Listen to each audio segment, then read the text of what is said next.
Hello, hi, ಎಲ್ಲರಿಗೂ ನಮಸ್ತೆ. ಗಟ್ಟಿಯಾಗಿ ಹೇಳಿ ನಮಸ್ತೆ.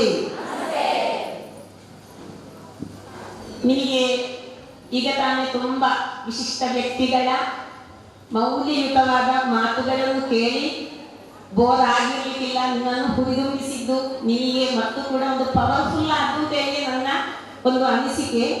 ಏನಾದರೂ ಕೂಡ ಇನ್ನು ನನ್ನ ಸರದಿ ಓಂ ಶ್ರೀ ಮಂಜುನಾಥಾಯ ನಮಃ. ಇಂದು ಈಗ ಸಭಾಭವನ ಭದ್ರಕದಲ್ಲಿ ತಾಲೂಕು ಮಟ್ಟದ ಗ್ರಾಮಾಭಿವೃದ್ಧಿ ಯೋಜನೆಯ ಒಂದು ಮಹಾಸಭೆ ಹಾಗೂ ವಿಚಾರಗೋಷ್ಠಿ ಮತ್ತು ಸಾಂಸ್ಕೃತಿಕ ಕಾರ್ಯಕ್ರಮ. ಬಹಳ ಸಂತೋಷ. ಸರಿಯಾದ ಸಮಯಕ್ಕೆ ಹಾಜರಿದ್ದೆ. 9:30ಗೆ ನೋಟಿಸ್ನಲ್ಲಿ ಸಮಯ ಇತ್ತು. ಆ ಸಮಯದ ಪ್ರಕಾರ ನಮ್ಮ ಸಭಾಭವನಕ್ಕೆ ನಾನು ಹಾದು ಬರುವಂತೆ ಕಂಡ ಕೆಲವೊಂದು ಅನಿಸಿಕೆಗಳನ್ನು ಹೇಳದೆ ನಿರ್ವಾಹ ಇಲ್ಲ. ನಿಜವಾಗಿಯೂ ನಾನೊಂದು ಪದ್ಯದ ಮೂಲಕ ಸ್ಟಾರ್ಟ್ ಮಾಡ್ತೇನೆ.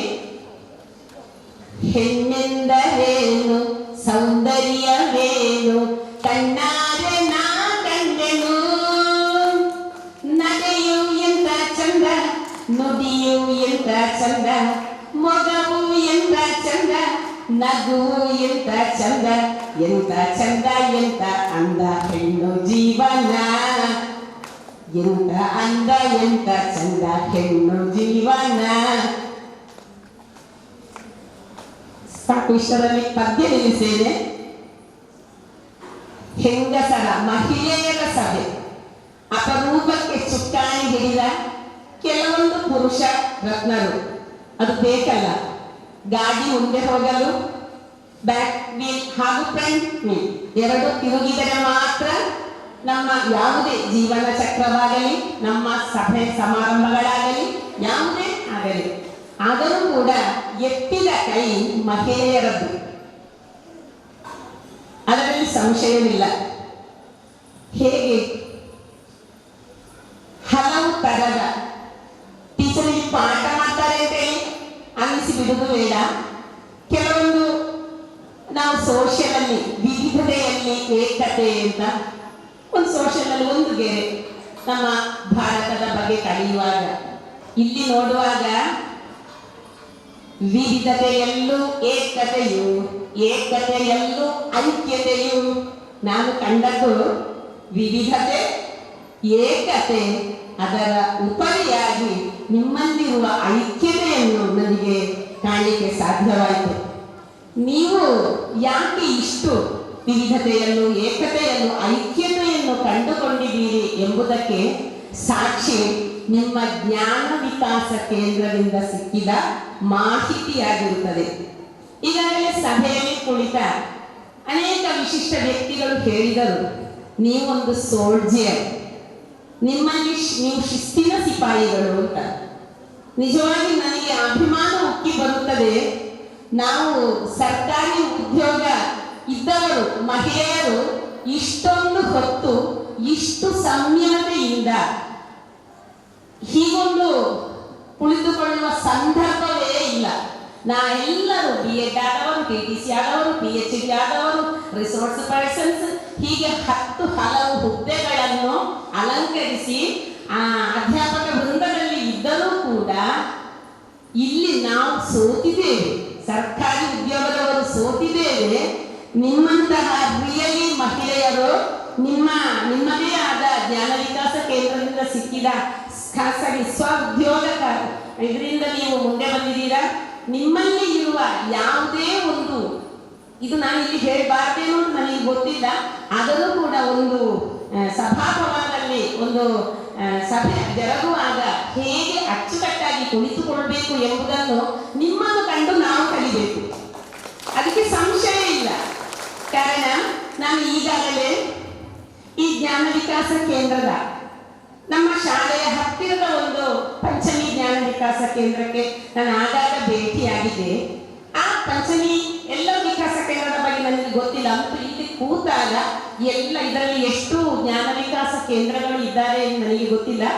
ಆದರೂ ಕೂಡ ಎಲ್ಲ ವಿಕಾಸ ಕೇಂದ್ರಗಳು ಹೀಗ ಆದ ಕಾರಣವೇ ಇಲ್ಲಿ ಒಂದು ಅಚ್ಚುಕಟ್ಟುತನ ಕಂಡದ್ದು. ಹಾಗೆ ಅಲ್ಲಿಗೆ ಹೋಗುವಾಗಲೂ ಆ ಒಂದು ಸಂಸ್ಕೃತಿ, ಆ ಒಂದು ನೀಟ್ನೆಸ್, ಆ ಒಂದು ಗೌರವ ಏನು ಎಲ್ಲವೂ ನನಗೆ ಅಲ್ಲಿ 10-25 ಜನರ ಒಂದು ಸಂಸ್ಥೆ ಆದರೂ ಕೂಡ ಬಹಳ ಅಭಿಮಾನದಿಂದ ಹೇಳ್ತೇನೆ. ಇದಕ್ಕೆ ಮೇಲ್ನೋಟ ವಹಿಸುವ ಅಲ್ಲಿ ಇದಕ್ಕೊಂದು ಅಧ್ಯಕ್ಷರಿರ್ಬೋದು, ಇನ್ನು ಅದರೊಂದು ಮೇಲ್ವಿಚಾರಕರು ಈಗ ನನಗೆ ಪರಿಚಯದ ಪ್ರಕಾರ ನಮ್ಮ ಸಂಧ್ಯಾ ಮೇಡಮ್ ಅವರ ಮೇಲ್ವಿಚಾರಣೆಯ ಮೂಲಕ ಅಲ್ಲಿ ಕವಿತಾ ಮೇಡಮ್ ಹಾಗೆ ಅದರ ಸಂಬಂಧಪಟ್ಟ ಪದಾಧಿಕಾರಿಗಳ ಎಲ್ಲರ ಉಸ್ತುವಾರಿಯಿಂದ ಅಲ್ಲಿ ಜರುಗುವ ತಿಂಗಳಿಗೊಮ್ಮೆ ಜರುಗುವ ಕಾರ್ಯಕ್ರಮಕ್ಕೆ ಎಲ್ಲ ತಿಂಗಳಿಗೆ ಹೋಗಲಿಕ್ಕೆ ಆಗುವುದಿಲ್ಲ. ವರ್ಷದಲ್ಲಿ 1 ಸಲ 2 ಸಲ ಹೋಗಿ ನಾನು ಮಾಹಿತಿ ನೀಡಿ ಬಂದಿರುತ್ತೇನೆ. ಅದು ಒಂದು ಸಣ್ಣ ಸಭೆಯಾಗಿತ್ತು. ಅಲ್ಲಿಂದ ಮುಂದಕ್ಕೆ ಈ ಸಭೆಗೆ ಬರಲಿಕ್ಕೆ ನಮ್ಮ ಸಂಧ್ಯಾ ಮೇಡಮ್ ಪ್ರೀತಿಪೂರ್ವಕ ನನ್ನನ್ನು ಕೇಳಿಕೊಂಡರು. ಆದರೆ ನನಗೆ ಪರೀಕ್ಷಾ ಸಮಯ ಹತ್ತಿರ ಬಂದ ಕಾರಣ ನಾನು ಇದಕ್ಕೆ ಎಸ್ ಎಂದು ಕೊಡಲು 1-2 ವಾರಗಳೇ ಕಳೆಯಿತು. ಆಮೇಲೆ ಮತ್ತೊಮ್ಮೆ ಕೇಳಿಕೊಂಡರು, ನೀವು ಒಪ್ಪಬೇಕು ಇದಕ್ಕೆ. ಹಾಗಿರುವಾಗ ನಾನು ಪ್ರೀತಿಪೂರ್ವಕ ಒಪ್ಪಿಕೊಂಡೆ. ಈಗ ತೋರ್ತದೆ ಒಪ್ಪಿಕೊಳ್ಳದಿರ್ತಿದ್ರೆ ನನಗೆ ನಷ್ಟವಾಗ್ತಿತ್ತು. ಕಾರಣ ನನಗೆ ನನ್ನ ಉದ್ಯೋಗವನ್ನು ಬಿಡಲಿಕ್ಕೆ ಆಗುವುದಿಲ್ಲ. ನನಗೆ ನನ್ನ ಹೀಗಿರುವ ಗ್ರಾಮದಲ್ಲಿ ಅಭಿವೃದ್ಧಿಯಾಗುವ ಹೀಗಿರುವ ಯೋಜನೆಗಳನ್ನು ಕೂಡ ಬಿಡಲಿಕ್ಕೆ ಆಗುವುದಿಲ್ಲ. 2 ಬೇಕಲ್ಲ. ಹಾಗಿರುವಾಗ ನನಗೆ ಕೊಟ್ಟ ಒಂದು ವಿಷಯ ಎಂಥದ್ದು, ಕೌಟುಂಬಿಕ ಜೀವನದೊಂದಿಗೆ ವೃತ್ತಿ ಬದುಕು. ಉದ್ದದ ವಿಷಯ ಕೊಟ್ಟಿದ್ದಾರೆ ಮೇಡಮ್. ಉದ್ದದ ವಿಷಯ ಕೌಟುಂಬಿಕ ಜೀವನದೊಂದಿಗೆ ವೃತ್ತಿ ಬದುಕು. ನೋಡಿ, ವಿಷಯ ಸಾಧಾರಣ ಭಾಷಣಕ್ಕೆ ಕೊಡುವುದು ಸಣ್ಣ ವಿಷಯ. ನಾನು ಯೋಚಿಸಿದೆ, ಇಷ್ಟು ದೊಡ್ಡ ಒಂದು ವಿಷಯ. ಹೌದು, ಮಹಿಳೆಯರಿಗೆ ಯಾವಾಗಲೂ ದೊಡ್ಡ ಜವಾಬ್ದಾರಿ ಕೊಡುವುದು ಅಲ್ವಾ? ಮಹಿಳೆಯರಿಗೆ ದೊಡ್ಡ ಜವಾಬ್ದಾರಿ ಅಲ್ವಾ? ಮನೆಯಲ್ಲಿ ಎಲ್ಲಿ ಆದರೂ ಕೂಡ ಮಹಿಳೆಯರ ಜವಾಬ್ದಾರಿ ದೊಡ್ಡದು. ಆದ ಕಾರಣವೇ ಇದು ಒಂದು ದೊಡ್ಡ ಒಂದು ವಿಚಾರಗೋಷ್ಠಿಯ ಹೆಸರು, ಕೌಟುಂಬಿಕ ಜೀವನದಲ್ಲಿ ವೃತ್ತಿ ಬದುಕು. ಕೌಟುಂಬಿಕ ಎಂದರೆ ಏನು?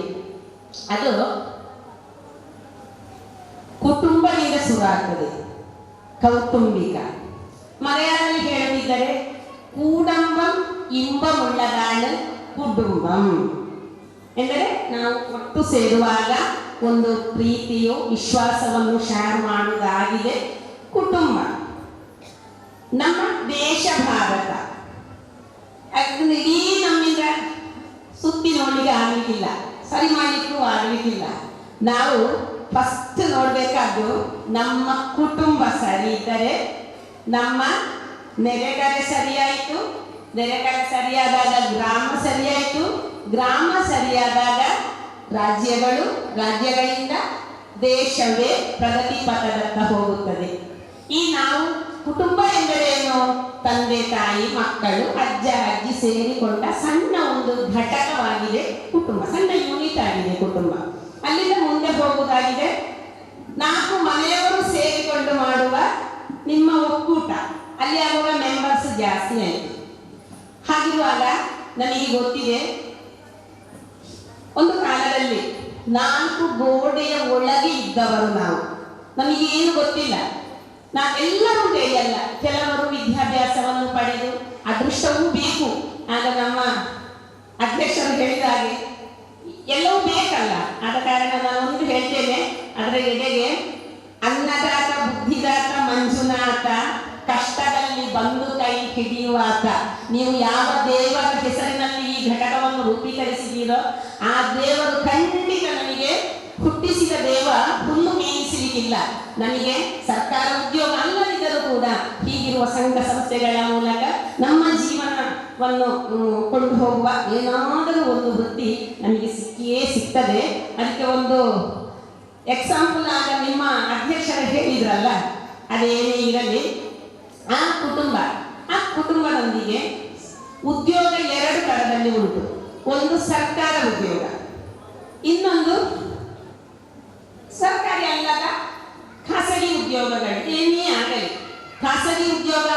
ಏನು ಕಡಿಮೆ ಅಲ್ಲ. ಸರ್ಕಾರ ಉದ್ಯೋಗದಲ್ಲಿದ್ದವರು ಅದು ಕೂಡ ಭಾಷಣದಲ್ಲಿ ಹೇಳಿಯಾರು, ಅವರಿಗೇನು ನೆಮ್ಮದಿ ನಿಮಗಿಂತ ಹೆಚ್ಚಿಲ್ಲ. ಅವರಿಗೆ ಒಂದು ರಾತ್ರಿ ನಿದ್ರೆ ಮಾಡುವಷ್ಟು ಕೂಡ ಒತ್ತಡಗಳಿರ್ತದೆ. ಅಷ್ಟು ಒತ್ತಡಗಳು ನಿಮಗೆ ಇಲ್ವ ಅಂತ ಹೇಳಿ ಉಂಟು. ಒತ್ತಡಗಳಿಲ್ಲದ ಒಂದು ಮನುಷ್ಯನೇ ಇಲ್ಲ ಕೌಟುಂಬಿಕ ಜೀವನದಲ್ಲಿ. ಈಗ ಕುಟುಂಬ ನಾನು ಸಣ್ಣ ಮಟ್ಟಿಗೆ ಪರಿಚಯಿಸಿದೆ. ನಮ್ಮ ಒಂದು ಕುಟುಂಬ, ಗಂಡ ಹೆಂಡತಿ, ತಂದೆ ತಾಯಿ, ಅಜ್ಜ ಅಜ್ಜಿ, ಮಕ್ಕಳು. ಅಜ್ಜ ಅಜ್ಜಿ ಇಲ್ಲ, ಈಗ ದೊಡ್ಡ ಕುಟುಂಬದಿಂದ, ಅವಿಭಕ್ತ ಕುಟುಂಬದಿಂದ ನಾವು ಸಣ್ಣ ಅಣ್ಣು ಕುಟುಂಬಕ್ಕೆ ಬಂದಿದ್ದೇವೆ. ಈಗ ಅದರದ್ದೇ ಆದ ಕೆಲವೊಂದು ದೂಷ್ಯ ಫಲಗಳನ್ನು ಅನುಭವಿಸಿದ್ದೇವೆ. ಆ ದೊಡ್ಡ ಕುಟುಂಬದಿಂದ ನಮ್ಮ ಸೌಕರ್ಯಕ್ಕೆ ಬೇಕಾಗಿ ನಾವು ಸಣ್ಣ ಕುಟುಂಬಕ್ಕೆ ಕಾಲಿಟ್ಟಾಗ ಅದರಲ್ಲಿ ಅನೇಕ ನ್ಯೂನತೆಗಳನ್ನು, ತೊಂದರೆಗಳನ್ನು ಅನುಭವಿಸ್ತಾ ಇದ್ದೇವೆ. ಅದೇನಾದರೂ ಅದೊಂದು ಬದಿಗೆ ಇರಲಿ. ಅಲ್ಲಿಂದ ನಾವು ನಮ್ಮ ವೃತ್ತಿ ಬದುಕಿಗೆ ಮೊದಲೆಲ್ಲ ಉದ್ಯೋಗ, ತಂದೆ ಅಥವಾ ಗಂಡ ಅವರ ಉದ್ಯೋಗದ ಮೂಲಕವಾಗಿತ್ತು ಎಲ್ಲರ ಜೀವನದ ವ್ಯವಸ್ಥೆ. ಈಗ ಹಾಗೆ ಅಲ್ಲ, ನಮಗದು ಸಾಕಾಗುವುದೂ ಇಲ್ಲ. ಅವರಾಗ ಹೇಳಿದ ಹಾಗೆ ನಮ್ಮ ಸ್ವಂತ ಕೈಯಲ್ಲಿ ಪೈಸೆ ಇಲ್ಲದಿದ್ದರೆ ಏನಾಗ್ತದೆ, ನಾವೀಗ ಇನ್ನೊಬ್ಬರನ್ನು ಆಶ್ರಯಿಸಬೇಕಾಗ್ತದೆ. ಇನ್ನೊಬ್ಬರನ್ನು ಆಶ್ರಯಿಸುವುದು ಅಂತ ಹೇಳಿದರೆ ಅದು ಚಿಲ್ಲದ ವಿಷಯ ಅಲ್ಲ. ಅದರಷ್ಟು ನೋವು ಬೇರೆ ಯಾವುದೂ ಇಲ್ಲ. ಪ್ರತಿಯೊಂದಕ್ಕೂ ಅಟ್ಲೀಸ್ಟ್ ದೇವಸ್ಥಾನಕ್ಕೆ ಹೋದರೆ ಒಂದು ಕಾಣಿಕೆ ಹಾಕಲಿಕ್ಕೂ ಕೂಡ ನಾವು ಅವರನ್ನು ಅವಲಂಬಿಸಬೇಕಾಗ್ತದೆ ಅಂತ. ಹಾಗಿರುವ ಕಾಲಗಳು ಒಂದು ಕಾಲ ಇತ್ತು. ನಮ್ಮ ಅಜ್ಜ ಅಜ್ಜಿಯ ಕಾಲ, ಅಜ್ಜನ ರಾಸಿಯಾಗಿ ಅಜ್ಜಿ ಬೆಳೆದು ಬಂದ ಕಾಲ. ಅಜ್ಜಿ ನೆನೆಸುವುದು ನಮ್ಮ ಜೀವನ ಇಷ್ಟೇ. ಅವರಿಗೆ ಅಡಿಗೆ ಮಾಡಲಿಕ್ಕೆ, ಅವರ ಪಾತ್ರ ತೊಳಿಲಿಕ್ಕೆ, ಅವರ ಬಟ್ಟೆ ಬರೆ ಒಗಿಲಿಕ್ಕೆ, ಅವರಿಗೆ ಬೇಕಾದ ಉಪಚಾರಗಳನ್ನು ಮಾಡಲಿಕ್ಕೆ ಮಾತ್ರ ಹೆಣ್ಣು ಎಂಬ ಒಂದು ಜೀವನ ಅಂತ. ನಿಜವಾಗಿ ಕೂಡ ಅಲ್ಲ. ಹಾಗೆ ನಾವು ಚಿಂತಿಸುವುದೇ ತಪ್ಪು. ಹೆಣ್ಣು ಸಂಸಾರದ ಕಣ್ಣು. ನಮಗೆ ಗೊತ್ತಿದೆ, ಕಣ್ಣು ಇಲ್ಲದಿದ್ದರೆ ಹೇಗೆ, ಒಂದು ನಿಮಿಷ ಕಣ್ಣು ಮುಚ್ಚಿ ನೋಡಿ, ನಮ್ಮ ಮುಂದೆ ಕತ್ತಲೆ ಆವರಿಸಿತಲ್ವ, ಹಾಗೆ ನಮ್ಮ ಹೆಣ್ಣಿನ ಸ್ಥಾನಮಾನ ಒಂದು ಮನೆಯಲ್ಲಿ, ಒಂದು ಸಮಾಜದಲ್ಲಿ ಎಷ್ಟು ಅಂತ ಹೇಳಿದ್ರೆ ಅದು ವರ್ಣಿಸಲಸಬೇಡ. ಸ್ತ್ರೀ ಇಲ್ಲದಿದ್ದರೆ ಆ ಮನೆಯೇ ಅಲ್ಲ. ಆದ ಕಾರಣ ನಮ್ಮ ಬೆಲೆ ಎಷ್ಟು ನಮಗೇ ಗೊತ್ತು. ಅದನ್ನು ಉಳಿಸಿಕೊಳ್ಬೇಕಾದವರು ಕೂಡ ನಾವು. ವೃತ್ತಿ ಜೀವನಕ್ಕೆ ನಾವೀಗ ಕಾಲಿಟ್ಟೆವು. ಹಾಗಿರುವಾಗ ನಾನಾಗಲೇ ಹೇಳಿದೆ, ಹೆಣ್ಣು ಸಂಸಾರದ ಕಣ್ಣು. ಇನ್ನು ಮನುಸ್ಮೃತಿಯಲ್ಲಿ ಹೇಳ್ತಾರೆ ಏನು ಹೇಳಿ, ಯತ್ರ ನಾರ್ಯಾಹ ಪೂಜ್ಯಂತೆ ತತ್ರ ರಮಂತೆ ದೇವತಾಹ ಅಂತ. ಅದು ಕೂಡ 100ಕ್ಕೆ 100 ಸತ್ಯ. ಎಲ್ಲಿ ಸ್ತ್ರೀಯನ್ನು ಗೌರವಿಸ್ತಾರೋ ಅಲ್ಲಿ ದೇವರು ನೆಲೆಸುತ್ತಾರೆ ಅಂತ. ಹೆಣ್ಣೆಂದರೆ ದೀಪ, ದೀಪದ ಜ್ಯೋತಿ ಬೆಳಗಿದ ಹಾಗೆ ನಮ್ಮ ಇದು ಬೆಳಗಬೇಕು. ಅದು ನೋಡಿ, ಇವತ್ತಿನ ದೀಪ ಅದು ಸಾಕ್ಷಾತ್ ಲಕ್ಷ್ಮಿ, ಸಾಧ್ಯ ಹುಟ್ಟ ಒಂದು ಸಾಕ್ಷಾತ್ ಲಕ್ಷ್ಮಿ. ಒಂದು ಸ್ತ್ರೀತ್ವವನ್ನು ಇವತ್ತು ಇಲ್ಲಿ ಏನೆಲ್ಲ ವಿಷಯದಲ್ಲಿ ಕಾಣಬಹುದು. ಒಂದು ಹೂಗುಚ್ಛವನ್ನು ಆಗ ಹೇಳಿದ್ರು, ಅದು ಕೇವಲ ಗಿಡದಲ್ಲಿ ಅರಳಿದ ಹೂ ಮಾತ್ರ ಅಂತ. ಅದು ನಿಮ್ಮ ಕೈ ಅಂದ್ರೆ ನಮ್ಮ ಕೈಗೆ, ನಾನು ಸೇರಿದಂತೆ ನಾನು ನಿಜವಾಗಿ ಹೇಳ್ತೇನೆ, ನಿಮ್ಮಷ್ಟು ಈ ವಿಷಯದಲ್ಲಿ ಪಳಗಿದವಳಲ್ಲ. ಏನೋ ಟೀಚಿಂಗ್ನಲ್ಲಿ ಸ್ವಲ್ಪ ವೃತ್ತಿಯಲ್ಲಿ ಹೋಗಿದೆ ಅಂತೇಳಿ ಅಲ್ಲದೆ, ನನಗೆ ನಿಮಗೆ ಎಷ್ಟು ಸಲಾಮ್ ಹೊಡೆದ್ರು ಸಾಕಾಗದು ಬೇಕೋರ್ತದೆ. ಕಾರಣ ನಿಮ್ಮ ಕೈಯಲ್ಲಿ ಅರಳಿದ ಗುಚ್ಛಗಳಿದೆಲ್ಲ. ಗಿಡ ಬರೇ ಹೂ ಕೊಟ್ಟದ್ದು, ಅದನ್ನು ಮನಮೋಹಕವಾಗಿ ಕಣ್ಣನ್ನು ಸೆಳೆಯುವಂತೆ ಅದರ ಮೌಲ್ಯವನ್ನು ವರ್ಧಿಸಿದ ಹಾಗೆ ಮಾಡಿದವರು ಯಾರು? ಸ್ತ್ರೀಯರು. ಒಮ್ಮೆಗೂ ಪುರುಷರಿಗೆ ಇಷ್ಟಕ್ಕೆ ಅವರಿಗೆ, ನಾನು ಅವರನ್ನು ದೂರುವುದಲ್ಲ, ಅವರಿಗೆ ಇಷ್ಟು ಕ್ಷಮೆ ಇಲ್ಲ. ಯಾಕೆ ಸ್ತ್ರೀಯರಿಂದ ಈ ಕೆಲಸವಾಯಿತು? ನಾವು ಕ್ಷಮೆಯ ಧರಿತ್ರಿ ಎಂಬ ಒಂದು ಪಟ್ಟವನ್ನು ಕಟ್ಟಿಕೊಂಡವರು. ಒಮ್ಮೆ ಮನುಸ್ಮೃತಿಯಲ್ಲಿ ಹಾಗೆ ಹೇಳಿದ್ರು. ಮತ್ತೆ ಪುನಃ ನಮ್ಮನ್ನು ಎತ್ತಿ ಹೇಳುವ ಮತ್ತೊಂದು, ಭೂಮಿಯಷ್ಟು ತಾಳ್ಮೆ ಇದ್ದವಳು. ಆದ ಕಾರಣವೇ ಇದು ಹೀಗೆ ಆಯಿತು. ನಾನು ಅಲ್ಲಿ ಕೂತು ನೋಡುತ್ತಿದ್ದೆ, 2 ಮಹಿಳೆಯರು, ಅವರ ಒಳಗಿರುವ ಪ್ರತಿಭೆ, ಅವರಿಗೆ ಇದು ಯಾವುದು ಬೇಡ ಅಂದ್ರೆ ಸಭೆಯನ್ನು ಬೇಕು, ನಿಮ್ಮ ನಿಷ್ಠೆಯಲ್ಲಿ ಇದ್ದಾರೆ, ಆದರೂ ಕೂಡ ಅವರಲ್ಲಿರುವ ಒಂದು ಪ್ರತಿಭೆಯು ಜನಮನ ಗೆಲ್ಲುವಂತೆ ಆಗಬೇಕು ಎಂಬ ಸಾಧನೆಯನ್ನು ಅಲ್ಲಿ ಮಾಡಿದ್ರು. ಅಂತಿಮ ರೂಪಕ್ಕೆ ಬರುವಾಗ ಗರಿಗೆ ನಲಿಯುವ ಒಂದು ನವಿಲು. ಅದು ನೋಡಿ, ಈಗ ಸರ್ಕಾರಿ ಉದ್ಯೋಗ ಸಿಕ್ಕಿ ಅದನ್ನು ಮಾಡಿದ್ರು ಅಲ್ಲ, ಪ್ರತಿಯೊಬ್ಬರ ಒಳಗೆ ಇಲ್ಲೀಗ 500 ಇದ್ದರೆ ನಿಮ್ಮ ಒಳಗೆ ಒಂದೊಂದು ಪ್ರತಿಭೆ ಇದೆ. ಹಾಡುವ, ಚಿತ್ರ ಮಾಡುವ, ಹೂಚ ಕಟ್ಟುವ, ರಂಗೋಲಿ ಬಿಡಿಸುವ ಕೆಲವೊಂದು ಪ್ರತಿಭೆಗಳು, ಒಳ್ಳೆಯ ಅಡುಗೆ ಮಾಡುವ ಪ್ರತಿಭೆಗಳು, ಏನೆಲ್ಲ ಪ್ರತಿಭೆಗಳು ಇದೆ. ಆದ ಕಾರಣ ಸರ್ಕಾರ ಉದ್ಯೋಗ ಸಿಗಲಿಲ್ಲ ಎಂದು ನಾವು ಚಿಂತಿಸಿಕೊಂಡು ದುಃಖಿಸಿಕೊಂಡು ಕೂತರೆ ನಮ್ಮ ಜೀವನವೇ ಹಾಳಾಗ್ತದೆ, ಅಲ್ಲದೆ ಏನು ಪ್ರಯೋಜನ ಇಲ್ಲ. ಆರೋಗ್ಯ ಹದಗೆಡುತ್ತದೆ. ನಮ್ಮನ್ನು ನಂಬಿ ಬಂದ ನಮ್ಮ ಮಕ್ಕಳು ಅದರಲ್ಲಿ ಸಫರ್ ಆಗ್ತಾರೆ, ನಮ್ಮ ಮನೆಯವರು ಸಫರ್ ಆಗ್ತಾರೆ. ಆದ ಕಾರಣ ನಾವು ಪಾಲಿಗೆ ಬಂದದ್ದು ಪಂಚಾಮೃತ ಎಂದು ತಿಳಿದುಕೊಂಡು ಹೀಗಿರುವ ಯೋಜನೆಗಳ ಮೂಲಕ ಜೀವನವನ್ನು ಜೀವನವನ್ನು ಮೌಲ್ಯಯುತ ಮಾಡಲಿಕ್ಕೆ ನಮ್ಮ ಪುರುಷ ಮೇಧಾವಿಗಳೊಂದಿಗೆ ನಮಗೆ ಕೂಡ ಸಹಕರಿಸಲಿಕ್ಕೆ 100% ಸಾಧ್ಯತೆ ಇದೆ. ಅವರು ಕೆಲಸಕ್ಕೆ ಹೋಗುವಾಗ ಕೇವಲ ಅವರು ಎದ್ರು, ಸ್ನಾನ ಮಾಡಿದ್ರು, ಕೆಲವೊಂದು ಮೇಲ್ವಿಚಾರಣೆ ಮಾಡಿ ಹೋದ್ರು. ಅಲ್ಲಿ ನಮ್ಮ ರೋಲ್ ಎಂತ ಗೊತ್ತುಂಟಾ? ಕೌಟುಂಬಿಕ ಜೀವನದಲ್ಲಿ ಮಕ್ಕಳಿಗೆ ಬೇಕಾದನ್ನು ಮಾಡಿಕೊಡ್ಬೇಕು. ಪ್ರಾಯದ ಅತ್ತೆ ಮಾವನು ಇದ್ದರೆ ಅವರಿಗೆ ಶುಗರ್ಗೆ ಮತ್ತು ಸಂಬಂಧಪಟ್ಟದ ಅಲ್ಲದ ಫುಡ್ ಮಾಡಿಕೊಡ್ಬೇಕು. ಎಲ್ಲರ ಬಾಯಿಗೆ ಒಪ್ಪುವ ರುಚಿಯಾದ ಆಹಾರವನ್ನು ಮಾಡಿಕೊಡ್ಬೇಕು ಬೆಳಗ್ಗೆ. ಇದನ್ನೆಲ್ಲ ಮಾಡಿಟ್ಟುಕೊಂಡು ನಾವು ನಮ್ಮದೇ ಆದ ಒಂದು ಉದ್ಯೋಗಕ್ಕೆ ಹೋಗ್ತೇವೆ. ಅದು ಎಂಥದಾಗಲಿ, ಫ್ಯಾಕ್ಟ್ರಿ ಆಗಲಿ, ಅಗರಬತ್ತಿ ಮೇಕಿಂಗ್ ಆಗಲಿ, ಇನ್ನು ಪಾಳೆಕಾಯಿ ಫ್ಯಾಕ್ಟ್ರಿ ಆಗಲಿ, ಉಪ್ಪಿನಕಾಯಿ, ಗ್ರಾಮೋದ್ಯೋಗ, ಸಿರಿಯ ಉಪ್ಪಿನಕಾಯಿ ಎಲ್ಲ ಅಷ್ಟು ರುಚಿ ಅಲ್ವಾ. ಪ್ರತಿಯೊಂದು ನಮ್ಮದೇ ಆದ ಮಾಡಿದಂತಹ ಉದ್ಯೋಗ ವೃತ್ತಿ, ಟೈಲರಿಂಗ್ ಆಗಲಿ, ಏನೇ ಆಗಲಿ ನಮಗೆ ಅದರಿಂದ ಒಂದು ಆದಾಯ ಬರ್ತದೆ.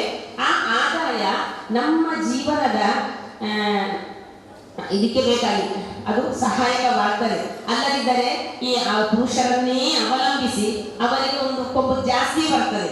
ನಮ್ಮ ಅಡಿಗೆಯಾಗಿ ಅವರು ನಿಲ್ಬೇಕು. ಪ್ರತಿಯೊಂದು ನಮ್ಮ ಇಂಗಿತವನ್ನು ಎಲ್ಲವನ್ನು ಈಡೇರಿಸಿ ಕೊಡುವುದಿಲ್ಲ. ಈಗ ನಮಗೆ ಬೇಕಾದ ಡ್ರೆಸ್ ತೆಗೆಯುವ, ನಮ್ಮ ಮಕ್ಕಳಿಗೆ ಬೇಕಾದ ಮತ್ತೆ ವಿದ್ಯಾಭ್ಯಾಸಕ್ಕೆ ಬೇಕಾದ ಎಲ್ಲವನ್ನು ಕೂಡ ಮಾಡುವಂತಹ ಇದು ನಮ್ಮಲ್ಲಿ ಸಣ್ಣ ಸಣ್ಣ ನಿಮಗೆ ಈ ಘಟಕದ ಮೂಲಕ, ಗ್ರಾಮಾಭಿವೃದ್ಧಿ ಯೋಜನೆಯ ಮೂಲಕ ನೀವು ಒಂದೊಂದು ಯೂನಿಟಿನವರು ಒಂದೊಂದು ಎಂಥದ್ದು ತರಕಾರಿ ಮಾಡುವುದಾಗಲಿ, ಈ ಎಂಥವೆಲ್ಲ ಯೋಜನೆಗಳನ್ನು ಅಳವಡಿಸಿಕೊಂಡು ನಿಮ್ಮ ಆದಾಯವನ್ನು ನೀವು ಹೆಚ್ಚಿಸುತ್ತಿದ್ದೀರಿ. ಇದರ ಮೂಲಕ ನಾವು ಏನಾದೆವು? ಹೃದಯ ಶ್ರೀಮಂತಿಕೆ ಇದ್ದವರು ಕೂಡ ಆದೆವು, ಮತ್ತೆ ಬಡತನದ ನಿರ್ಮೂಲನೆಯೂ ಕೂಡ ಆಯಿತು. ಹೀಗಿರುವಾಗ ನಾವು ಈ ವೃತ್ತಿ ಜೀವನದಲ್ಲಿ ನಾನು ಆಗ ಹೇಳಿದೆ, ಏನಂತ ಹೇಳಿದ್ರೆ, ಫುಡ್ಡನ್ನೆಲ್ಲ ಮಾಡಿಕೊಟ್ಟು ಹೋದೆವು. ಆಮೇಲೆ ನಮ್ಮ ಉದ್ಯೋಗ ಅಂತ ಹೇಳಿದ್ರೆ ನಾನು ಸರ್ಕಾರಿ ಉದ್ಯೋಗ ಆಗಲಿ ಅಥವಾ ಇನ್ನಿತರ ಉದ್ಯೋಗವಾಗಲಿ, ಅಲ್ಲಿಯೂ ನಮಗೆ ಒತ್ತಡಗಳಿಲ್ವಾ? ಒತ್ತಡಗಳಿದೆ. ಅಲ್ಲಿ ಟೈಮಿಗೆ ಸರಿಯಾಗಿ ಬರದಿದ್ರೆ ಅಲ್ಲಿ ಅದರ ಮೇಲಧಿಕಾರಿಗಳು ಜೋರು ಮಾಡ್ತಾರೆ, ಅಲ್ಲಿ ಸಹ ಉದ್ಯೋಗದವರು ನಮ್ಮನ್ನು ಕಿರಿಕಿರಿ ಮಾಡ್ತಾರೆ. ಎಲ್ಲವನ್ನು ಸಹಿಸುವ ಒಂದು ಶಕ್ತಿ ಹೆಣ್ಣಿಗೆ ಇದೆ. ನಾವು ಅಲ್ಲಿ ಎಲ್ಲವನ್ನು ಸಹಿಸಬೇಕು. ನಮ್ಮಿಂದಾದ ತಪ್ಪುಗಳನ್ನು ನಾವು ಪ್ರಾಮಾಣಿಕವಾಗಿ ಒಪ್ಪಿಕೊಳ್ಬೇಕು. ಹಾಗಿರುವಾಗ ನನಗೆ ಈ ಖಿನ್ನತೆಗಳು, ಡಿಪ್ರೆಷನ್ಸ್ ಬರುವುದಿಲ್ಲ. ಒಪ್ಪಿಕೊಳ್ಳದಿದ್ದರೆ ನಾವು ಆರ್ಗ್ಯೂ ಮಾಡಲಿಕ್ಕೆ ಹೋದರೆ ಅದು ನನಗೆ ಡಿಪ್ರೆಷನ್ ಅನ್ನು ಉಂಟು ಮಾಡುತ್ತದೆ ಉದ್ಯೋಗ ಸ್ಥಳದಲ್ಲಿ.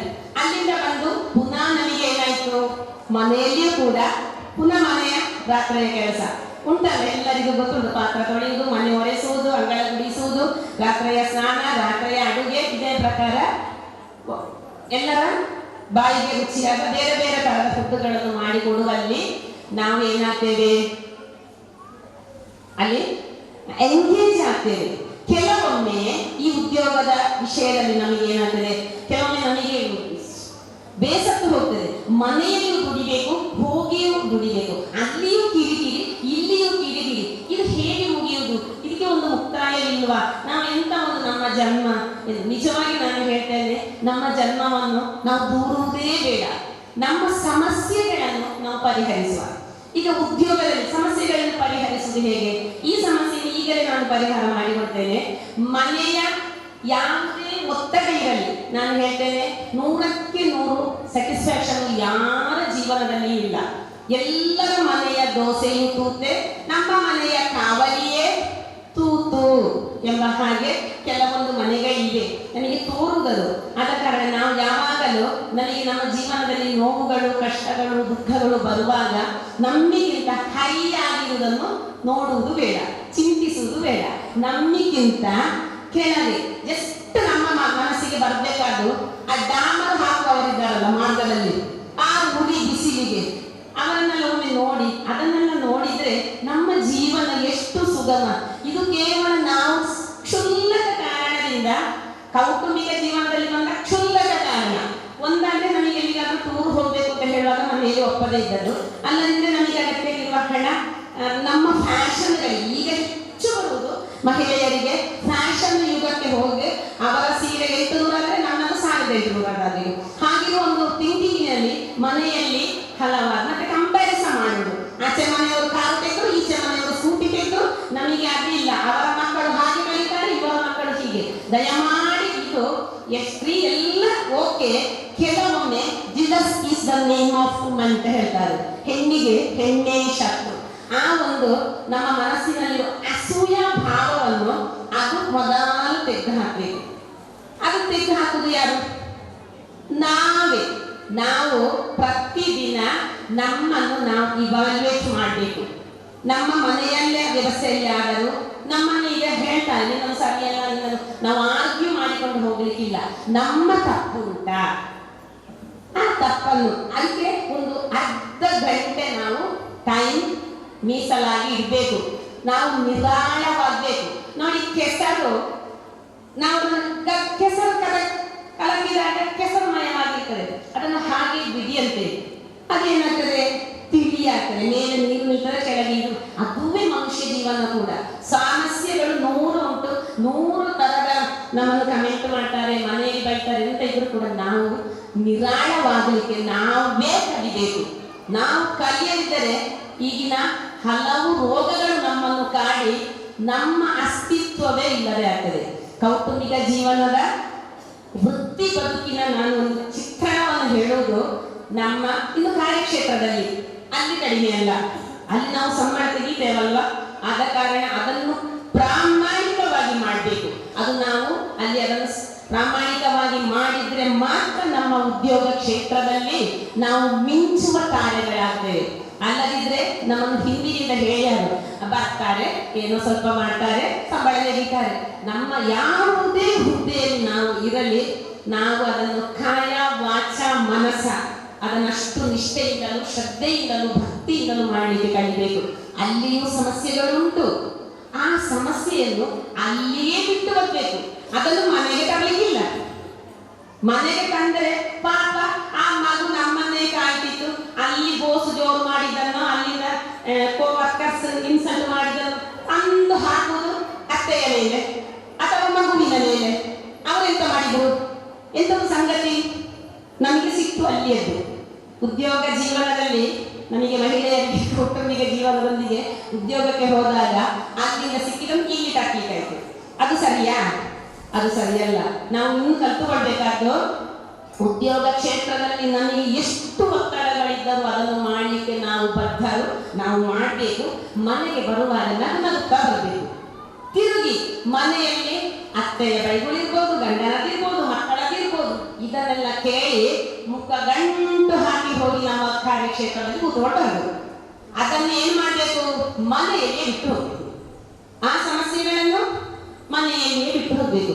ಆಮೇಲೆ ಎಣಿಸಿಯಾರು ಇದೆಂತ ಅಲ್ಲಿಯ ಸಮಸ್ಯೆ ಅಲ್ಲಿ ಇಲ್ಲಿಗೆ, ಇಲ್ಲಿಯ ಸಮಸ್ಯೆ ಇದ್ದು ಇಲ್ಲಿಗೆ ಪರಿಹಾರ ಆಗೋದು ಹೇಗೆ? ಪರಿಹಾರ ಮಾಡಲಿಕ್ಕೆ ಯಾರು ಬರುವುದಿಲ್ಲ. ಪರಿಹಾರ ಮಾಡುವುದು ಯಾರು? ನಾವೇ ಕೂತೊಂದು ಅರ್ಧ ಗಂಟೆ ಪರಿಹಾರ ಮಾಡಬೇಕು. ಹಾಗಾದ್ರೆ ಇಲ್ಲ, ಅದು ಎಷ್ಟಾದ್ರೂ ನೆನಪು. ಟೀಚರ್ ಎಂತದೆ ಹೇಳುವುದು, ಶಾಲೆ ಎಲ್ಲ ಹೋಗಿ ಉದ್ಯೋಗ ಕ್ಷೇತ್ರದಲ್ಲಿ ಇರುವುದು, ಮನೆಯಲ್ಲಿ ನೆನಪು ಬರ್ತದೆ, ಮನೆಯದ್ದು ಉದ್ಯೋಗ ಕ್ಷೇತ್ರದಲ್ಲಿ ಬರ್ತದೆ. ಹಾಗಾದ್ರೆ ಪರಿಹಾರ ಮಾಡುವುದು ಅಂತ ಹೇಳಿದ್ರೆ ನಾವು ಎಂಗೇಜ್ ಆಗಬೇಕು. ಅದಕ್ಕೆ ಬೇಕಾಗಿ ನಾವೇನು ಮಾಡ್ರ, ನಿಮಗೆ ಆದರೆ ಹೀಗೆ ಒಂದು ಒಕ್ಕೂಟ ಉಂಟು, ನಿಮಗೆ ನಿಮ್ಮ ಮೈಂಡ್ ರಿಲ್ಯಾಕ್ಸ್ ಆಗಲಿಕ್ಕೆ ಬೇಕಾಗಿ ನಿಮಗೆ ಸಣ್ಣ ಪಿಕ್ನಿಕ್ ಹೋಗುವ, ಟೂರ್ ಹೋಗುವ, ಸಣ್ಣ ಸಣ್ಣ ನಿಮ್ಮಿಂದ ಆಗುವಷ್ಟಕ್ಕೆ. ಈಗ ನಮಗೆ ಲಂಡನ್ನಿಗೆ ಅಮೇರಿಕಕ್ಕೆ ಹೋಗ್ಲಿಕ್ಕೆ ಆಗ್ಲಿಕ್ಕಿಲ್ಲಲ್ಲ, ನಮ್ಮ ಆದಾಯವನ್ನು ಇಟ್ಟುಕೊಂಡು.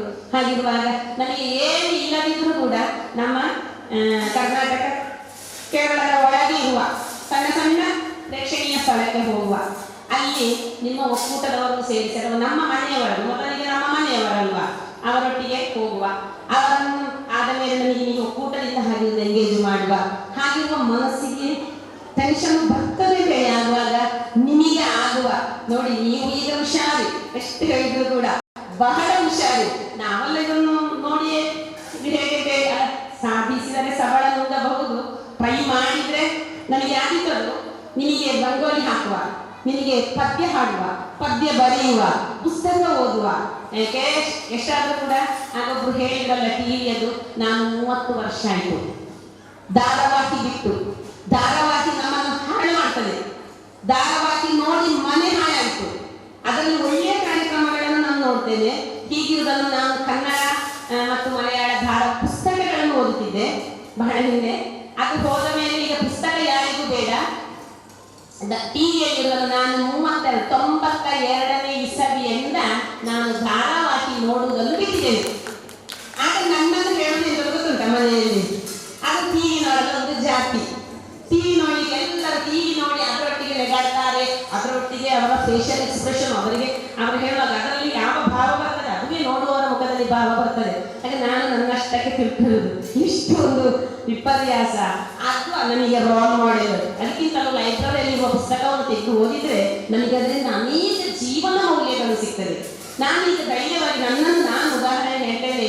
ನಿಮ್ಮ ಮುಂದೆ ನಿಂತು ಮಾತನಾಡಲಿಕ್ಕೆ ನನಗೆ ಏನಾದರೂ ಸಿಕ್ಕಿದ್ರೆ ನಾನು ದೊಡ್ಡ PhD ಆದವಳೇನಲ್ಲ. ನನಗೆ ನಿಜವಾಗಿ ನನಗಿಂತ ಹಿರಿಯರಿದ್ದಾರೆ ಇಲ್ಲಿ, ನನಗಿಂತ ಹಿರಿಯರು ಎಷ್ಟೋ ಜನ ಇದ್ದಾರೆ. ಆದ ಕಾರಣ ನಾನು ದೊಡ್ಡ ಅನುಭವಸ್ಥಳ ಅಲ್ಲ ನಿಮ್ಮ ಎದುರಿಗೆ. ಆದರೂ ನನ್ನ ಅನಿಸಿಕೆಗಳನ್ನು ಮಾತ್ರ ಹೇಳುವುದು, ನನಗೆ ಜೀವನ ಮೌಲ್ಯವನ್ನು ಕೊಡುವುದು ಪುಸ್ತಕಗಳೇಯ. ನಿಮ್ಮ ಮುಂದೆ ಈ ಮೈಕೆ ಹಿಡಿದು ಮಾತನಾಡಲಿಕ್ಕೆ ನನಗೆ ಏನಾದರೂ ಸಾಧ್ಯವಾದರೆ ನಾನು ಓದಿದ ಪುಸ್ತಕಗಳೇ ನನಗೆ ಸಾಕ್ಷಿ. ನನಗೆ ಒಂದು ಅಣ್ಣ ಮನೆಗೆ ಬಂದು ಕೇಳಿದಾಗ ನಾನು ಹೇಳಿದೆ, ಹೇಗಿತ್ತು ಮದುವೆ? ಮನ ತುಂಬಿದಳು, ಮನೆ ತುಂಬಿದಳು. ನೋಡಿ, ಒಂದು ಹೆಣ್ಣು ಮಗುವಿಗೆ ಕೊಡುವ ಹೆಡ್ಡೆ ಎಂಥದ್ದು? ಮನ ತುಂಬಿದಳು, ಮನೆ ತುಂಬಿದಳು. ಪ್ರತಿಯೊಬ್ಬ ಅಮ್ಮಂದಿರು ಕೂಡ ನಮ್ಮ ಮಕ್ಕಳನ್ನು ಆ ಥರ ಬೆಳೆಸಿ ಮನೆ ತುಂಬುವ ಹಾಗೆ, ಮನ ತುಂಬುವ ಹಾಗೆ ಕಲಿಸಿಕೊಡ್ಬೇಕು. ಅಲ್ಲದೆ ಮನೆ ಉಪ್ಪಿನಕಾಯಿ ಮುಗಿಯುವಾಗ ತಿರುಗಿ ಬರುವ ಹಾಗೆ ಮಾಡುವುದಲ್ಲ. ಮದ್ವೆಗೆ ಹಾಕಿದ ಉಪ್ಪಿನಕಾಯಿ ತಿರುಗುವಾಗ ತಿರುಗಿ ಬರುವ ಹಾಗೆ ನಾವು ನಮ್ಮ ಮಕ್ಕಳನ್ನು ಬೆಳೆಸುವುದು ಬೇಡ.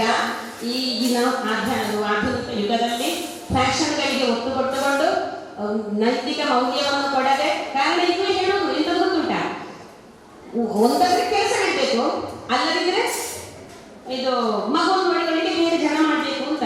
ಈಗ ನಾನು ಕೂಡ 3 ಮಕ್ಕಳನ್ನು ಹೆತ್ತು ಸಾಕಿ ನನ್ನ ಸುರುವಿನ ಮಗುವಿಗೆ 2 ತಿಂಗಳಿರುವಾಗ ನಾನು ನನ್ನ ಉದ್ಯೋಗ ಕ್ಷೇತ್ರಕ್ಕೆ ನಾನು ಹೋಗಿದ್ದೇನೆ. 2 ತಿಂಗಳ ಮಗು.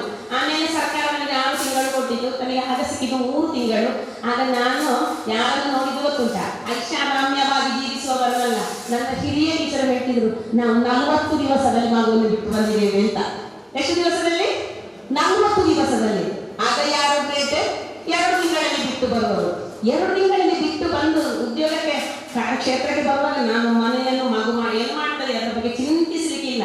ಕಾರಣ ನಮಗೆ ಒಂದು ಸ್ತ್ರೀಯರಿಗೆ ಒಂದನೇ ಬೇಕಾದ್ದು ವಿಶ್ವಾಸ. ಎಲ್ಲರೊಡನೆ ನಮ್ಮ ಮನೆಯಲ್ಲಿ ಅತ್ತೆ ಮಗುವನ್ನು ನೋಡಿ ನಮ್ಮಲ್ಲಿ ವಿಶ್ವಾಸ ಬರಬೇಕಾದ್ರೆ ನಾವು ಅವರಲ್ಲಿ ವಿಶ್ವಾಸಯುತವಾಗಿ ವ್ಯವಹರಿಸಬೇಕು. ಇದು ನಮಗೆ ಮಾತ್ರ ಅವರು ಪ್ರೀತಿ ಕೊಟ್ಟರೆ ಸಾಕು, ನಾವು ಅವರಿಗೆ ಕೊಡ್ಬೇಕ. ನಮ್ಮ ಡಿಮ್ಯಾಂಡ್ ಎಂತದ್ದು? ಎಲ್ಲವೂ ನನಗೆ ಕೊಡಿಯೂರು ಸ್ವಾಮೀಜಿ ಹೇಳಿದ ಹಾಗೆ, ನನ್ನದು ನನ್ನಿಂದಾಗದು. ಇದು 3 ಒಕ್ಕೂಟು. ನನಗೆ ಎಲ್ಲ ನಾನೇ, ಎಲ್ಲ ನನ್ನಿಂದಾಗದೆ, ಎಲ್ಲವೂ ನನಗೆ ಮಾತ್ರ. ಈ 3 ನಮ್ಮ ಎಂಥದ್ದು ನೆಗೆಟಿವ್ನೆಸ್ ಅನ್ನು ಬಿಟ್ಟರೆ ನಾವೆಲ್ಲರೂ ಕೂಡ ಸದ್ಗೃಹಿಣಿಗಳು. ಅದೇ ನಾನು ಹೇಳಿ, ಎತ್ರ ನಾರ್ಯಾಹ ಪೂಜ್ಯಂತೆ ತತ್ರ ರಮಂತೆ ದೇವತಾಃ. ಹಾಗಿರುವ ಸ್ತ್ರೀ ಇರುವ ಮನೆಯಲ್ಲಿ ಲಕ್ಷ್ಮಿ ನೆಲೆಸ್ತಾಳೆ. ಆ ಮನೆ ಉತ್ತರೋತ್ತರವಾಗಿ ಅಭಿವೃದ್ಧಿ ಆಗ್ತದೆ. ಇನ್ನು ಸಮಸ್ಯೆಗಳು ಎಲ್ಲ, ನನಗೂ ಸಮಸ್ಯೆ ಉಂಟು, ಅದನ್ನು ಪರಿಹರಿಸಬೇಕಾದವರು ನಾವೇ. ಯಾವುದಾದ್ರೂ ಒಂದು ರೀತಿಯಲ್ಲಿ ಅದನ್ನು ಪರಿಹರಿಸಿ ನನಗೆ ಸಾಯಲಿಕ್ಕೆ ಸುಲಭ. ಯಾರು ಕೂಡ ಜೀವನದಲ್ಲಿ ಕಷ್ಟ ಉಂಟು, ಸಾಲ ಉಂಟು, ನೋವು ಉಂಟು, ಅತ್ತೆ ಸ್ವರ್ಥ ಸರಿ ಇಲ್ಲ, ಗಂಡ ಹೆಂಡತಿ, ಯಾರು ಸಾಯಬೇಡಿ. ಅವರ ಎದುರು ಜೀವಿಸಿ ತೋರಿಸಬೇಕಾದ್ದು. ಜೀವಿಸಿ ತೋರಿಸಿದಾಗಲೇ ಅದಕ್ಕೆ ಆ ಜೀವನಕ್ಕೆ ಒಂದು ಮೌಲ್ಯ ಇರುವುದು. ಆದ ಕಾರಣ ನಾನು ಕೌಟುಂಬಿಕ ಜೀವನದಲ್ಲಿ ವೃತ್ತಿಗೆ ಹೋದಾಗ ಬದುಕಿನಲ್ಲಿ ಎಷ್ಟು ಕಷ್ಟಗಳನ್ನು ಎದುರಿಸಬೇಕಾಗ್ತದೆ ಎಂಬುದಕ್ಕೆ ಕೆಲವೊಮ್ಮೆ ನನಗೆ ನಾನು ಅನುಭವವಾಗಿದೆ ಪಾಠ ಅಂತ ಹೇಳ್ತೇವಲ್ವಾ.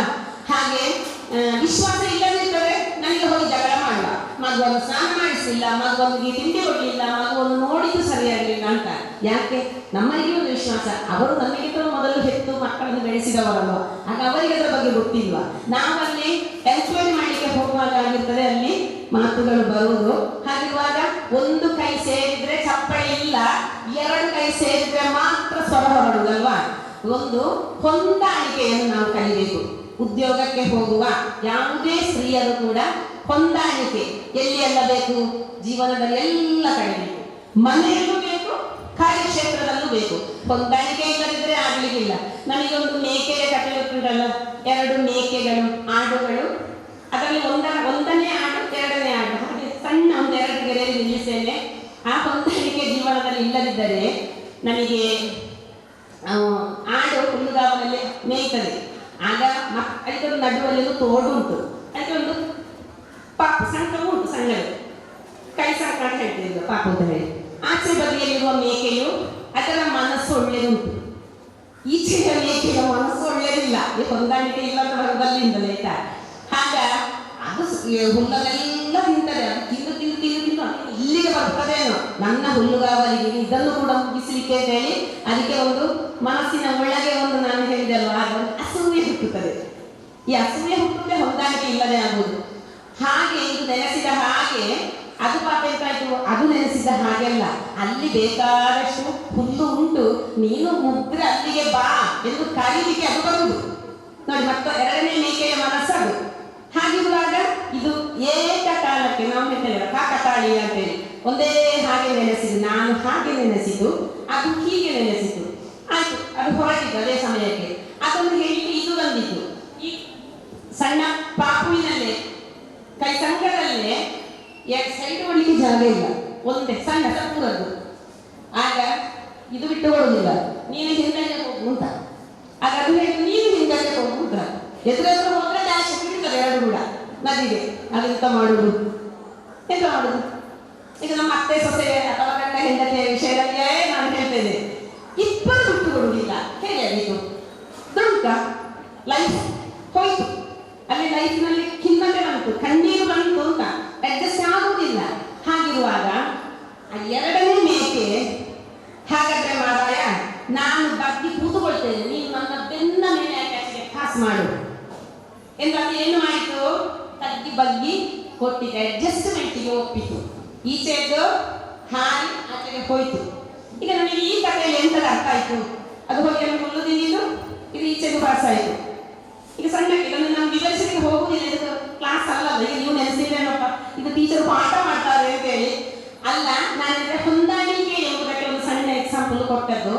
ಈಗ ಅಲ್ಲಿ ಆ ಮೇಕೆ ಹೊಂದಾಣಿಕೆ ಮಾಡದಿರ್ತಿದ್ರೆ ಅಲ್ವಾ, ಆದ ಕಾರಣ ನನಗೆ ಜೀವನದಲ್ಲಿ ಏನು ಬೇಕು? ಹೊಂದಾಣಿಕೆ ಬೇಕು. ವೃತ್ತಿ ಜೀವನಕ್ಕೆ ಕಾಲಿಡುವ ಮಹಿಳೆಯರು ಮೊದಲು ಕಲಿಯುವುದು ಹೊಂದಾಣಿಕೆ, ಪ್ರಾಮಾಣಿಕತನ, ಮತ್ತೊಂದು ನಿಷ್ಠೆ, ಸಮಯ ಶ್ರದ್ಧೆ, ಇನ್ನು ಎಲ್ಲರ ಹತ್ರ ಒಂದು ನಾನು ಧನಾತ್ಮಕ ಚಿಂತನೆ. ನನಗೆ ನೆಗೆಟಿವ್ನೆಸ್ ಬಂದರೆ ಸಮಸ್ಯೆಗಳೇ ಇರುವುದು. ಇನ್ನೊಂದು ಕೆಲವೊಮ್ಮೆ ಈಗ ನನ್ನನ್ನೇ ಎಷ್ಟು ಜನ ಹಿಂದಿನಿಂದ ಬೇರೆ ಏನು ಹೇಳ್ತಾರೆ ನನಗೆ ಗೊತ್ತಿಲ್ಲ, ನನಗೆ ನೋವು ಮೈಂಡ್, ನಾನು ಒಳ್ಳೆಯದನ್ನು ಮಾತ್ರ ಅಕ್ಸೆಪ್ಟ್ ಮಾಡ್ತೇನೆ, ಬೇಡದನ್ನು ಎಲ್ಲ ಒಂದು ಕೈಯ ಎಲ್ಲ ಬೆರಳೊಂದೇ ಹಾಗೆ ಉಂಟಾ? ಇಲ್ಲ. ನಮ್ಮನ್ನು ಒಳ್ಳೆಯದು ಹೇಳುವವರು ಇರ್ತಾರೆ, ನಮ್ಮನ್ನು ಕೆಟ್ಟದ್ದು ಹೇಳುವವರು ಇರ್ತಾರೆ. ಆ ಕೆಟ್ಟದ್ದು ಹೇಳುವುದು ನೆಗೆಟಿವ್ನೆಸ್, ಅದನ್ನು ಬಿಟ್ಟಿದ್ದು ನಾವು ಪಾಸಿಟಿವ್ ಆಗಿ ಅವರೊಟ್ಟಿಗೆ ನಮಗೆ ಶೇರ್ ಮಾಡಲಿಕ್ಕೆ ಏನೆಲ್ಲ ಉಂಟು, ಅದು ನಮಗೆ ಅವರೊಡನೆ ಅಪ್ರೋಚ್ ಎಡಬಿಡುವಾಗ ಗೊತ್ತಾಗ್ತದೆ. ಹಾಗೆ ಎಲ್ಲಿ ಎಂಥ ಸಮಸ್ಯೆಗಾದರೂ ಕೂಡ ಪರಿಹಾರ ಉಂಟು.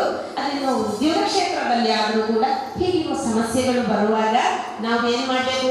ಹೊಂದಾಣಿಕೆ ಬೇಕು. ಹೊಂದಾಣಿಕೆ ಇಲ್ಲದೆ PhD ತೆಗೆದು ಕೂಡ ಪ್ರಯೋಜನವಿಲ್ಲ. ಈಗ ನಾವು ಹೇಳ್ತೇವೆ ಮಕ್ಕಳ ಹತ್ರ, ನೀನು ಕಲಿಬೇಕು, ಆಚೆ ಮನೆ ಅವರ ಮಗನಿಗಿಂತಲೂ ರ್ಯಾಂಕ್ ಬರಬೇಕು, ಅದು ಮಾಡಬೇಕು, ಇದು ಮಾಡಬೇಕು. ಮಗುವಿಗೆ ತುಂಬಾ ಪ್ರೆಷರ್ ಕೊಡ್ತೇವೆ. ಮಗುವಿಗೆ ಮೌಲ್ಯಯುತವಾದ ಜೀವನ ಸಂಸ್ಕೃತಿಯನ್ನು ಹೇಳಿಕೊಡುವುದೇ ಇಲ್ಲ ನಾವು. ಆದ ಕಾರಣ ಮಗುವಿನ ಹತ್ರ ನಾನು ಹೇಳಿಕೊಡುವಂಥದ್ದು, ಓದಿ ಬೋಧಕನಾಗು, ಕಾದಿ ಯೋಧನೇ ಆಗು, ಕ್ಷಣಿಕ ವಣಿಕನೇ ಆಗು, ಏನಾದರೂ ಆಗು, ನೀನು ಮೊದಲು ಮಾನವನಾಗು. ಮೊದಲು ಮಾನವನಾಗದೆ ಆ ಹುದ್ದೆಯಲ್ಲಿ ಹೇಗೆ ಎಂತ ಪ್ರಯೋಜನ? ಅದು ನನಗೆ ಏನು ನೆಮ್ಮದಿ ಕೊಡುವುದಿಲ್ಲ. ಈಗ ನಾನು ಟೀಚರ್ ಅಂತ ಹೇಳಿ ಈಗ 1,00,000 ತೆಗಿತೇನೆ ಅಂತ ಹೇಳಿಕೊಂಡು ಭಯಂಕರ ಮಟ್ಟು ಭಾವದಿಂದ ಸಂಧ್ಯಾ ಮೇಡಮ್ ಕರೆಯುವಾಗ ನನಗೆ ಬಿಸಿ, ನಾ ಬರುವುದಿಲ್ಲ, ನನಗೆ ವರ್ಕ್ಲೋಡ್ ಉಂಟು, ಹಾಗೆ ಹೀಗೆ ನಾನು ನನ್ನ ಮಲಯಾಳದಲ್ಲಿ ಪೊಂಗಚ್ಚ ಅಂತ ಹೇಳ್ತಾರೆ. ಎಂಥದ್ದು ಒಂದು ಅಡ್ಜಸ್ಟ್ ಮಾಡಲಿಕ್ಕೆ ಮನಸ್ಸಿಲ್ಲ. ಹಾಗಿರುವಾಗ ನಾವು 100 ಕಾರಣ ಹೇಳೋದು. ಹಾಗೆ ಹೇಳುತ್ತಿದ್ದರೆ ನನಗೆ ಇವತ್ತೊಂದಿಷ್ಟು ಒಳ್ಳೆಯ ಒಂದು ಸಭೆ ಸಿಕ್ಕಿತ್ತ, ಎಷ್ಟು ನನಗೆ ಒಂದು ಖುಷಿ. ನಿಮ್ಮೆಲ್ಲರ ಮುಖ ಕಾಣುವಾಗ ಅಂದ್ರೆ ನಾನು ಅದು ಹೇಳುದು, ನಿಮಗೆ ಈ ಸಂಸ್ಕೃತಿ ಸಿಕ್ಕಿದ್ದು ನೀವು ಈ ಒಂದು ಫ್ಲೆಕ್ಸ್ ಹಾಕಿದಾರಲ್ವಾ ಅವರ ಆಶೀರ್ವಾದದಿಂದ ಅಂತ. ಆದ ಕಾರಣ ನಾನು ಹೇಳ್ತೇನೆ, ಯಾವತ್ತು ನಾವು ಸಜ್ಜನರ ಸಂಗವಿದು ಹೆಜ್ಜೇನು ಸವಿದಂತೆ ದುರ್ಜನರ ಒಡನಾಟ ಹಾಳೂರ ಹತ್ತಿನಂತಿಕ್ಕು ಸರ್ವಜ್ಞ ಅಂತ. ಯಾವತ್ತು ನಾವು ಸಜ್ಜನ ಸಂಘದಲ್ಲಿ ಸೇರಬೇಕು. ನಮಗೆ ಅದರಿಂದ ಏನಾದರೂ ಒಂದು ಸ್ವಲ್ಪವಾಗಿ ಮಾಹಿತಿಗಳು ಸಿಗ್ತದೆ.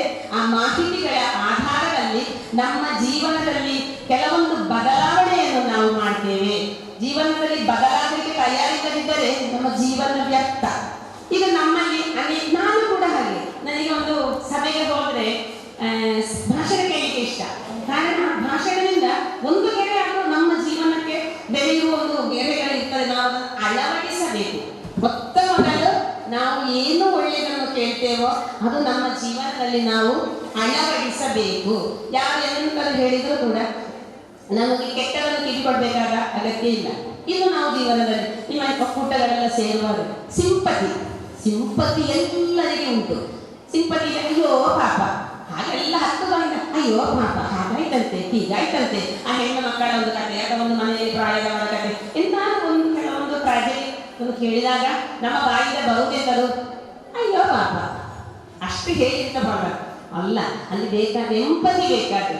ಎಂಪತಿ ಹೇಳಿದ್ರೆ ಎಂಥದ್ದು, ಅದನ್ನು ಹೇಗೆ ಪರಿಹರಿಸಬಹುದು, ಅದಕ್ಕೆ ನನ್ನ ಸಾನ್ನಿಧ್ಯ ಎಂಥದ್ದು, ನನ್ನಿಂದ ಏನಾಗಬೇಕಾದ್ದು. ಒಂದು ವೇಳೆ ಒಂದು ಹೆಣ್ಣು ಮಗಳ ಮದುವೆ ಪ್ರೊಫೆಸರ್ ಗಾಡಿಯಾಗಿರ್ಬೋದು, ಅಥವಾ ಇನ್ನೊಂದವರಿಗೆ ಮನೆ ಇಲ್ಲದೆ ಅವರು ಆ ನೋವಿನಲ್ಲಿ ಬೆಂದಿರ್ತಾರೆ. ಇನ್ನು ಕೆಲವೊಂದು ಸಣ್ಣ ನಂಬಿಕಾಗದ, ಈಗ ನಾವು ದೊಡ್ಡ ಅಂಬಾನಿ ಏನಲ್ಲ, ಅವರಿಗೆ ಬೇಕಾದಷ್ಟೆಲ್ಲ ಕೊಡ್ಲಿಕ್ಕೆ ಏನು ಇಲ್ಲದಿದ್ರು ಕೂಡ ಅವರ ಒಂದು ದುಃಖದಲ್ಲಿ ಭಾಗಿಯಾದರೂ ಆಗುವಲ್ಲ, ಅವರಿಗೆ ಒಂದು ಆತ್ಮವಿಶ್ವಾಸವನ್ನು ಕೊಡುವಲ್ಲ, ಅವರಿಗೆ ಬೇಕಾದ ದಾರಿಯನ್ನು ತೋರಿಸುವಲ್ಲ. ಈಗ ನಿಮ್ಮ ಸಂಘ ಸಂಸ್ಥೆಗಳು ಹೀಗೆ ಹಲವು ದಾರಿ ತೋರಿಸಿದರ ಭಾಗವಾಗಿ ಅದೆಷ್ಟು ಈಗ ನಿಮ್ಮ ಹಸ್ಬೆಂಡಿನ ಅಥವಾ ನಿಮ್ಮ ಮಾವನ ಎಕರೆ ಜಾಗೆಯಿಂದ ಆಗಿರ್ಲಿಕ್ಕಿಲ್ಲ, ನೀವು ನಿಮ್ಮದೇ ಆದ ಒಂದು ಜೀವನವನ್ನು ರೂಪಿಸಿತು ನಿಮ್ಮ ಕೈಯಲ್ಲಿರುವ ಸಣ್ಣ ಪುಟ್ಟ ಆದಾಯದಿಂದ ನಿಮ್ಮ ಸಂಘ ಸಂಸ್ಥೆಯ ಲೋನ್ ತೆಗೆದು ನಿಮ್ಮ ಮಕ್ಕಳನ್ನು ಒಳ್ಳೆಯ ಭವಿಷ್ಯಕ್ಕೆ, ಒಳ್ಳೆಯ ವಿದ್ಯಾಭ್ಯಾಸಕ್ಕೆ ಹೀಗೆ, ಅಥವಾ ಮನೆ ಇಲ್ಲದವರಿಗೆ ಮನೆ, ಫರ್ನಿಚರ್ ಇಲ್ಲದವರಿಗೆ ಫರ್ನಿಚರು. ಮೊದಲು ನಾವು ಹೀಗೆ ಹೇಳುದು, ನನಗೊಂದು ಸೀರೆ ಬೇಕು ಹೀಗೆ ಕೇಳ್ತಿದ್ದ ಕಾಲ. ಈಗ ಹಾಗೆ ಅಲ್ಲ, ಸೀರೆ ಬೇಕು ಅಂತ ಹೇಳಿದ್ರೆ ನಾವು ತೆಗಿತೇವೆ, ನಮ್ಮ ಹತ್ರ ಹಣ ಉಂಟು, ನಾವು ಊಟದ ಒಂದು ಡೈನಿಂಗ್ ಟೇಬಲ್ ಬೇಕು ಅಲ್ಲ ಮನೆಗೆ. ನಮ್ಮಲ್ಲಿ ಕನಸುಗಳಿಲ್ವ, ದೊಡ್ಡ ಮಹಡಿ ಮನೆ ಇಲ್ಲದಿದ್ರೂ ಕೂಡ ಇರುವ ಮನೆಗೆ ಎಲ್ಲ ವ್ಯವಸ್ಥೆಗಳು ಬೇಡುವ, ನೀರು ಬೇಕು, ಬಾತ್ರೂಮ್ ಬೇಕು, ಈಗಿರುವ ಫ್ರಿಡ್ಜ್, ವಾಷಿಂಗ್ ಮಿಷನ್, ಹೀಗೆ ಒಂದೊಂದು ಕೂಡ ನಿಮ್ಮ ಘಟಕಗಳ ಅದರ ಆಧಾರದಲ್ಲಿ ಲೋನ್ ತೆಗೆದು ಅದನ್ನು ನೀವು ತಂದು ಅದರ ಮೇಲೆ ನೀವು ಎಷ್ಟೊಂದು ಮೋಹ ಮಮಕಾರ ನನ್ನದು, ಅಷ್ಟೊಂದು ಆತ್ಮತೃಪ್ತಿ. ನಾವು ಅದನ್ನು ಬಹಳ ಆತ್ಮತೃಪ್ತಿಯಿಂದ ಕಾಣ್ತೇವೆ, ಅದನ್ನು ಅದೇ ಪ್ರಕಾರ ನೀಟಾಗಿ ಇಟ್ಟುಕೊಳ್ತೇವೆ. ಇನ್ನು ಉದ್ಯೋಗ ಕ್ಷೇತ್ರದಲ್ಲಿ ಮತ್ತೊಂದು ನಾನು ವಿಷಯ ಅಂತ ಹೇಳಿದ್ರೆ, ಆಗ ಹೇಳಿದೆ ಅಲ್ವಾ ಇಂಥದ್ದು ಒತ್ತಡಗಳಲ್ಲಿ ಒಂದು ಪ್ರವಾಸ ಆಯಿತು, ಮತ್ತೊಂದು ಭಜನೆಯನ್ನು ತೊಡಗಿಸಿಕೊಳ್ಳುವ. ನಮಗೆ ಸ್ವಲ್ಪ ರಿಲ್ಯಾಕ್ಸ್ ಆಗ್ತದೆ, ಸಮಯ ಇದ್ದರೆ ಒಂದು ಅರ್ಧ ಗಂಟೆ ಭಜನೆಗೆ ಈಗ ಹೋಗೋದೇ ಹತ್ತಿರ ದೇವಸ್ಥಾನಗಳಲ್ಲಿ ಭಜನೆಯಲ್ಲಿ ತೊಡಗಿಸಿಕೊಳ್ಳುವ. ಇನ್ನು ಯೋಗ, ಅದು ನಾನು ಹೇಳ್ತೇವಲ್ವ, ನನಗೆ ಬೇಕಾದಷ್ಟು ಮನೆಯಲ್ಲಿ ಕೆಲಸ ಉಂಟು, ಆದ ಕಾರಣ ನನಗೆ ಯೋಗದ ಅಗತ್ಯ ಇಲ್ಲ ಅಂತ. ಯೋಗ, ಧ್ಯಾನ ಇದೆಲ್ಲ ಒಂದು ಮಟ್ಟಕ್ಕೆ ನಮ್ಮ ಈಗಿನ ಫುಡ್ಡಿನ ಭಾಗವಾಗಿ ನಮ್ಮ ಆರೋಗ್ಯವನ್ನು ರಕ್ಷಿಸಲಿಕ್ಕೆ ಇರುವ ಕೆಲವೊಂದು ಟಿಪ್ಸುಗಳು. ಅದನ್ನು ಅನುಸರಿಸಿದವರು, ಫಾಲೋ ಮಾಡಿದವರು, ಹೆಲ್ತಿಯಾಗಿ ಅವರಲ್ಲಿ ಚೇಂಜಸ್ ಅನ್ನು ನಾನು ಕಂಡಿದ್ದೇನೆ. ಆಗ ನಾನು ಹೇಳಿಕೊಟ್ಟು ನನಗೆ ಪುರ್ಸೋದಿಲ್ಲ ಅಂತ. ನನಗೆ ನಮ್ಮ ವಾರ್ಡ್ ಮೆಂಬರ್ ಅಥವಾ ಅವರ ಹೇಳಿಕೊಟ್ಟು ನಿಜವಾಗಿ ಕೂಡ ಪುರ್ಸೋದು 24 ಗಂಟೆ ಅವತ್ತು ಇರೋದು ಈಗಲೂ ನಾವು ಸಮಯವನ್ನು ಕಂಡುಕೊಳ್ಬೇಕಲ್ವ. 24 ಗಂಟೆ ಅಂದರೆ ಮೊದಲು 45 ಗಂಟೆ ಆಯ್ತಾ? ಇಲ್ಲ, ಈಗಲೂ ಅಷ್ಟೇ. ಕಾರಣ ನನಗೆ ಟೈಮ್ ಇಲ್ಲ ಅಂತ ಹೇಳಿದ್ರೆ ಅದರ ಸರಿಯಾದ ಮೋಟಿವೇಶನ್ ಸಿಕ್ಕುವಾಗ ಅಲ್ಲಿ ಒಂದು ವಿದ್ಯಾರ್ಥಿಗಳಿಗೆ ಅವರನ್ನು ಯೋಗದ ಕೇಂದ್ರ ಮಾಡಿ ಬಹಳವಾಗಿ ಹೋಗಿ ಸಕ್ಸಸ್ ಆಗಿತ್ತು. ಅದು ಹಾಗೆ ಮುಂದುವರಿದರೆ ಒಳ್ಳೆಯದು. ಅಂದರೆ ಪ್ರತಿಯೊಬ್ಬರೂ ಕೂಡ ಹೇಗಿರುವ ರಾಷ್ಟ್ರ ಬೇಕು. ಒಂದು ಮನೆಯಲ್ಲಿ ಆದ್ರೆ ಕೂಡ ಎಲ್ಲರ ಆರೋಗ್ಯವಂತರಾದ್ರೆ ಅಲ್ವ ಖುಷಿ, ಸಂಪತ್ತು, ಅಲ್ಲ ನೆಮ್ಮದಿ. ಅಲ್ಲದಿದ್ರೆ ನಾವು ಯಾವಾಗಲೂ ದುಃಖಿಗಳಾಗ್ತೇವೆ. ಅದೇ ಪ್ರಕಾರ ನಮ್ಮ ಗ್ರಾಮ, ನಮ್ಮ ಏರಿಯಾ ರೋಗಿಗಳಿದ್ದಲ್ಲಿ ನಮಗೆ ಒಂದು ಸಮಾಧಾನ ಅಂತ ಇಲ್ಲ. ನಮ್ಮ ಮನೆಯಲ್ಲಿ ಆರೋಗ್ಯವಂತರಿರ್ಬೇಕು, ನಮ್ಮ ಗ್ರಾಮದಲ್ಲಿ ಇರಬೇಕು. ಹಾಗೆ ಆರೋಗ್ಯವಂತ ಮನುಷ್ಯನೇ ರಾಷ್ಟ್ರದ ಸಂಪತ್ತು. ಆ ಆರೋಗ್ಯವನ್ನು ಕಾಪಾಡಿಕೊಳ್ಳಿಕ್ಕೆ ಯಾರು ಬರ್ತಾರೆ? ನಮ್ಮ ಆರೋಗ್ಯವನ್ನು ನಾವೇ ಕಾಪಾಡಿಕೊಳ್ಬೇಕಷ್ಟೇ. ಅಲ್ಲಿ ನಾವು ತಿಳ್ಕೊಳ್ಬೇಕಾದ್ರು ನಮಗೆ ಬೆಳಗ್ಗೆ ಎದ್ದು ಗಂಡನಿಗೆ, ಅತ್ತೆಗೆ, ಮಾವನಿಗೆ, ಮಕ್ಕಳಿಗೆ ಬೇಕಾದನ್ನು ಮಾಡಿಕೊಟ್ಟೆವು. ನಮಗೆ ತಿಳ್ಳಿಕ್ಕೆ ಪುರ್ಸೋತಿಲ್ಲ. ಇನ್ನು ಮತ್ತೆ ಉದ್ಯೋಗಕ್ಕೆ ಹೋಯಿತು. ಅಲ್ಲಿ ಕೂಡ ಹಾಗೆ, ಅಲ್ಲಿ ಹೋಗೋದು ಕೆಲವೊಮ್ಮೆ ಕಟ್ಟಿಕೊಂಡು ಹೋಗುವುದಿಲ್ಲ ಕೂಡ ಅದು ನಿನ್ನೆ ದಿನ ಬಿಸಾಡಬೇಕಲ್ಲ, ಫ್ರಿಜ್ಜಿನಲ್ಲಿ ಇಟ್ಟರನ್ನು ಬಿಸಿ ಮಾಡಿದೆವು. ನಾವು ಮಾಡಿ ನಮಗೆ ಬಿಸಾಡಲಿಕ್ಕೆ ಮನಸ್ಸು ಬರುವುದಿಲ್ಲ, ಅದನ್ನೇ ಬಿಸಿ ಮಾಡಿ ಕೊಂಡೋದೆವು. ಹೀಗೆ ನಮಗೆ ಬೇಕಾದ ಪೌಷ್ಟಿಕಯುಕ್ತವಾದ ಆಹಾರವನ್ನು ತಿನ್ನಲಿಕ್ಕೆ ನಮಗೆ ಸಮಯವೂ ಇಲ್ಲ. ನಾವು ಅಲ್ಲಿ ಏನೋ ಒಂದು ಆಸೆಯನ್ನು ಕಟ್ಟಿಕೊಳ್ಳುವುದು. ಇದರಿಂದ ನಾವು ಫಸ್ಟ್ ಅಪ್ಸೆಟ್ ಆಗುವುದು. ನಾವು ಅಪ್ಸೆಟ್ ಆದ ಮೇಲೆ ಮತ್ತೆ ನಮ್ಮ ಮಕ್ಕಳನ್ನು, ಮನೆಯವರು ನೋಡಿಕೊಳ್ಳಿಕ್ಕೆ ಯಾರಿರ್ತಾರೆ? ಯಾರು ಇಲ್ಲ. ನಮ್ಮ ಈ ಚಿಂತೆಯಿಂದ ಎಲ್ಲರ ಅಪ್ಸೆಟ್ ಆಯಿತು. ಅರ್ಥ ಆಯ್ತಾ? ನಾವು ರೋಗಿಯಾಗಿ ಮಲಗಿದ ಮೇಲೆ ಆ ಮನೆಯೇ ಏನಾಯ್ತು, ಒಂದು ದುಃಖದ ಮಡುವಿನಲ್ಲಿ ಬೀಳ್ತದೆ. ಆದ ಕಾರಣ ನಾವು ಅವರಿಗೆ ಎಷ್ಟು ಕ್ಯಾರ್ ತೆಗಿತೇವೆ ಅಷ್ಟೇ ಕ್ಯಾರ್ ನಮಗೆ ಕೂಡ ನಾವು ತಗೊಳ್ಬೇಕು. ಮತ್ತೆ ನಾವು ಯಾವಾಗ ಜೀವಿಸುವುದು? ಆದ ಕಾರಣ ಹೆಂಗಸರು ಯಾವಾಗಲೂ ಯಾರ ದಾಸಿಯಾಗಲಿಕ್ಕೆ ಹೋಗುದು ಬೇಡ. ನಾವು ಅವರಿಗೆ ಮಾಡಿಕೊಡ್ಬೇಕು ನಮ್ಮ ಕರ್ತವ್ಯ. ಅದರ ಒಟ್ಟಿಗೆ ಒಳ್ಳೆಯ ಆಹಾರವನ್ನು ನಾವು ತಿನ್ನಲಿಕ್ಕೂ ಕೂಡ ನಾವು ಕಲ್ತುಕೊಳ್ಬೇಕು. ಹೀಗೆ ನಾವು ನಮ್ಮ ಆರೋಗ್ಯವನ್ನು ಸರಿಯಾಗಿ ರೂಪಿಸಿದಲ್ಲಿ ನಮಗೆ ಒಂದು ಮನೆಯನ್ನು, ಒಂದು ಸಮಾಜವನ್ನು ಆರೋಗ್ಯವಂತರಾಗಿ ಕೊಂಡು ಹೋಗಲಿಕ್ಕೆ ಸಾಧ್ಯ. ಹೀಗಿರುವ ಅನೇಕ ರೋಲ್ಗಳನ್ನು ನಿಭಾಯಿಸುವ ಒಂದು ವ್ಯಕ್ತಿಯಾಗಿದ್ದಾರೆ ಮಹಿಳೆ. ಮಹಿಳೆ ಕೇವಲ ಜವಾಬ್ದಾರಿಯುತವಾದ 5 ರೋಲ್ಗಳು. ಒಂದು, ಮಗಳಾಗಿ ಹುಟ್ಟಿ ಹೆಂಡತಿಯಾಗಿ ಹೋಗಿ ಸೊಸೆಯಾಗಿ ಬಾಳಿ ಪುನಃ ಅಮ್ಮನಾಗಿ ಜೀವಿಸಿ ಅತ್ತೆಯಾದ ಒಂದು ರೋಲಿಗೆ ಜವಾಬ್ದಾರಿಯುತವಾದ 5 ರೋಲನ್ನು ಇದು ಗಂಡಸರಿಗಾಗಲಿಲ್ಲ ಇಷ್ಟು ರೋಲು ತೆಗಿಲಿಕ್ಕೆ. ಆದ ಕಾರಣ ಯಾರು ಸ್ತ್ರೀ ಒಲಿದರೆ ನಾರಿ, ಮುನಿದರೆ ಮಾರಿ. ಕೆಲವೊಮ್ಮೆ ಅಷ್ಟ ಬುಗ್ಗೆಯರಾಗ್ತೇವೆ ನಾವು. 2 ಕೈಯಲ್ಲೆಲ್ಲ ಕೆಲಸ ಮಾಡುದು, ಆಗ 8 ಕೈಯೆಲ್ಲ ಬೇಕು ಬೆಳಗ್ಗಿನ ಒಂದು ಕೆಲಸಕ್ಕೆ. ಅವರಿಗೆ ಅಷ್ಟು ರಿಲ್ಯಾಕ್ಸ್ ಆಗ್ತಾರೆ. ಮತ್ತೆ ಎಲ್ಲ ಪ್ರಾಬ್ಲಮ್ ಅನ್ನು ಕೂಡ ಇಲ್ವಾ, ತುಂಬಾ ಇಶ್ಯೂ ಮಾಡುದು ಬೇಡ, ರಿಲ್ಯಾಕ್ಸ್ ಆಗಿ ರಿಲ್ಯಾಕ್ಸ್. ತುಂಬಾ ನಾವು ಸ್ಟ್ರೈನ್ ತೆಗಿದು ಬೇಡ, ಅದೆಲ್ಲವೂ ಆಗ್ತದೆ ಹೋಗ್ತದೆ. ಎಲ್ಲರಿಗೂ ಕೂಡ ಭಯಂಕರ ಇದು ಮಾಡಿದ್ರೆ ನಮಗೆ ಖಿನ್ನತೆಗಳು ತುಂಬಿ ಜೀವನ ನಡೆಸ್ತಾಗ್ತೇವೆ, ಗ್ಲೂಮಿಗಳಾಗ್ತೇವೆ. ಆದ ಕಾರಣ ಎಲ್ಲವನ್ನು ಕೆಲವನ್ನೆಲ್ಲ ನೆಗೆಟಿವ್ಗಳನ್ನೆಲ್ಲ ಬಿಟ್ಟಿದ್ದು, ಪಾಸಿಟಿವ್ಗಳನ್ನು ಮಾಡಿತು, ಕೆಟ್ಟದನ್ನು ಹೇಳಿದನ್ನು ಇಲ್ಲಿ ಬಿಟ್ಟಿತು, ಒಳ್ಳೆಯದನ್ನು ಮಾತ್ರ ಸ್ವೀಕರಿಸಿತು.